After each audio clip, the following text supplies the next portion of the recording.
নদী, হাওর আর অসংখ্য জলাশয়ে ঘেরা নেত্রকোনা। জেলার ১০ উপজেলার বেশিরভাগ এলাকায় হাওর বেষ্টিত। অনেক বাড়ির উঠোন পেরোলেই পুকুর, ডোবা কিংবা খালবিল। কোথাও কোথাও আবার বাড়ির পাশেই বিস্তীর্ণ হাওর। প্রকৃতির সঙ্গে মিশে থাকা এই পানি এখন অনেক পরিবারের জন্য হয়ে উঠেছে মৃত্যুফাত। বিশেষ করে ১ থেকে ৫ বছর বয়সী শিশুরাই বেশি ঝুঁকিতে। বাবা মা কিংবা পরিবারের সদস্যরা ব্যস্ত থাকার সুযোগে খেলতে গিয়ে বাড়ির পাশের পানিতে পড়ে যাচ্ছে শিশুরা। মুহূর্তেই নেমে আসছে একটি পরিবারের সারা জীবনের কান্না। আসলে নেত্রকোনা পানিতে ডুবে শিশু মৃত্যুর ঘটনা এখন একটা দুর্যোগে পরিণত হয়েছে, কারণ প্রতিদিনই দেখা যাচ্ছে কোথাও না কোথাও পানিতে ডুবে শিশুর মৃত্যু হচ্ছে। RICL TMX, যুগের পর যুগ স্থাপনা থাকে মজবুত। বিশেষ করে কলমাকান্দায় যে হারে শিশু মৃত্যু হচ্ছে, গত ৫-৬ বছর ধরে আমরা এটা নিয়ে এক ধরনের বিভ্রান্তির মধ্যে আছি যে এই শিশু মৃত্যু কিভাবে কমানো যায়। গত 18ই আগস্ট হাওর উপজেলা মদনের চানগাঁও ইউনিয়নের শাহপুর তিনবাড়িমোড় গ্রামের রব্বানী মিয়ার ২.৫ বছরের শিশু মাফি হঠাৎ করেই বাড়ির সামনের পুকুরে পড়ে যায় শিশুটি। অনেক খোঁজাখুঁজির পর পানি থেকে উদ্ধার করা হলেও ততক্ষণে নিভে গেছে তার প্রাণ। সন্তান হারিয়ে এখন পাগল প্রায় মা। কোথাও কোনো শিশুকে দেখলেই ছুটে যান তিনি, খোঁজেন নিজের মাফিকে, কিন্তু সেই সন্তান আর কোনোদিন ফিরবে না। তার বড় বোন স্কুলও রুটি কলা দেয় না, এইসব আনছে আর কি, এটি খাইছে। খাওয়ার পরে আইসে যে এদিকে কেউ নাই দেখে তো পড়ে গেছে। আর যদি থাকতো তো হয়তো কেউ দেখতো। পরে আরেকজন আইসে দেখছে মরিয়া অনেক জায়গায় বাইসে গেছে গা। এমন মাফির সংখ্যা কম নয় নেত্রকোনায়। জেলা পুলিশের তথ্য বলছে গত ১.৫ বছরে জেলায় পানিতে ডুবে মারা গেছে ১৫৯ জন। এর মধ্যে ২০২৫ সালে প্রাণ গেছে ১১০ জনের, আর ২০২৬ সালের ১৮ আগস্ট পর্যন্ত মারা গেছে আরও ৪৯ জন। সবচেয়ে বেশি মৃত্যুর ঘটনা ঘটেছে কলমাকান্দায়। ২০২৫ সালেই এই উপজেলায় পানিতে ডুবে মারা গেছে ৩৪ জন। চলতি বছরের ১৮ই আগস্ট পর্যন্ত প্রাণ হারিয়েছে আরও ১২ জন। বিশেষজ্ঞরা বলছেন শিশুদের সার্বক্ষণিক নজরদারিতে না রাখা এবং বাড়ির আশেপাশের জলাশয়গুলো অরক্ষিত থাকাই এসব দুর্ঘটনার অন্যতম কারণ। আধা ঘন্টা মতো হইব, আধা ঘন্টা সময়ের ভিতরেই মরে গেছে।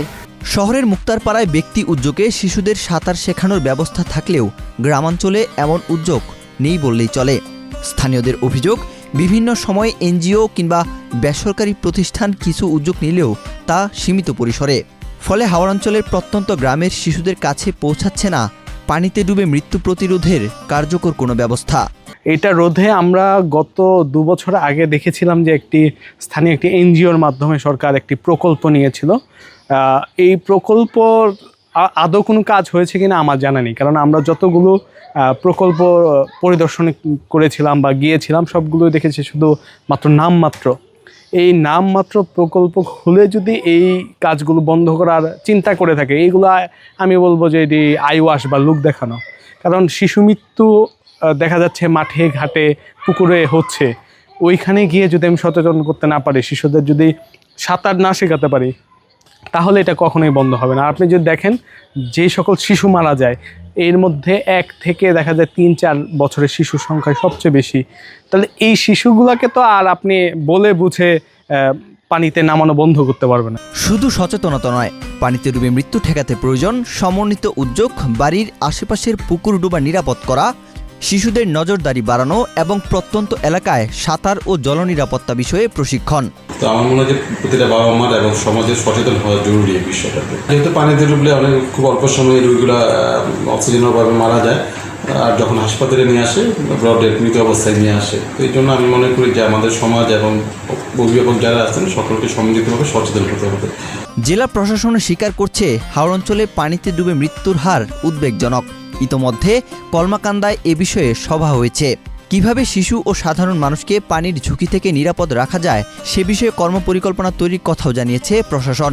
হাওর অঞ্চলে বিশেষ করে এই এলাকাতে পানিতে ডুবে শিশু মৃত্যুর হার একটু বেড়ে যাচ্ছে। সেই বিবেচনায় আমরা ইউনোদেরকে নির্দেশ দিয়েছি তারা যেন লোকালি জনগণকে এটা নিয়ে অ্যাওয়ারনেস প্রোগ্রাম করে, এবং ইতিমধ্যে আমার জানা মতে কলমাকান্দাতে একটা অ্যাওয়ারনেস প্রোগ্রাম হয়েছে। অন্য অন্য উপজেলাতে যেন এটা হয় সেজন্য আমরা চিঠি দিয়েছি, এবং আমাদের যে রিসেন্টলি যে আইন শৃঙ্খলা মিটিং হয়েছে, জেলা যে আইন শৃঙ্খলাতে একটা কমিটি আছে আলাদা টাস্ক ফোর্স, এটা হচ্ছে নারী ও শিশু নির্যাতন বিষয়ক টাস্ক ফোর্স, সেখানেও কিন্তু আলোচনা হয়েছে।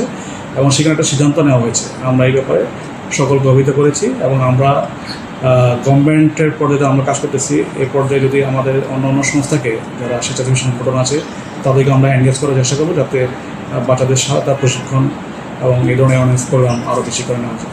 একটি মুহূর্তের অসতর্কতা কেড়ে নিতে পারে একটি পরিবারের সবচেয়ে প্রিয় মানুষটিকে। নেত্রকোনার হাওর অঞ্চলে পানিতে ডুবে মৃত্যুর এই মিছিল থামাতে এখনই প্রয়োজন সচেতনতা, নজরদারি ও কার্যকর প্রতিরোধ ব্যবস্থা। নইলে বাড়ির উঠোনের পাশে এই পানি হয়ে উঠবে আরও বহু পরিবারের কান্নার কারণ। ওয়াহিদ হোসাইন জিহাদ, বাংলাদেশ প্রতিদিন।